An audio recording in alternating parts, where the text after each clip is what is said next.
All right, well, at a gas station, I thought I would take a video of this thing. So these trucks are rather interesting. They are rear-wheel drive, and they have the double wheels in the back, but they have no hood or anything. The engine just sits outside. They have a very simple one-cylinder engine.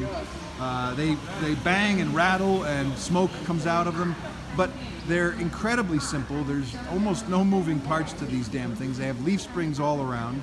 They're primitive, but for China, they really do get the job done, and they allow these farmers to move their goods around in bulk. This truck will no doubt be severely overloaded with cargo. They do that with everything. They put in about twice whatever the vehicle weight is supposed to be.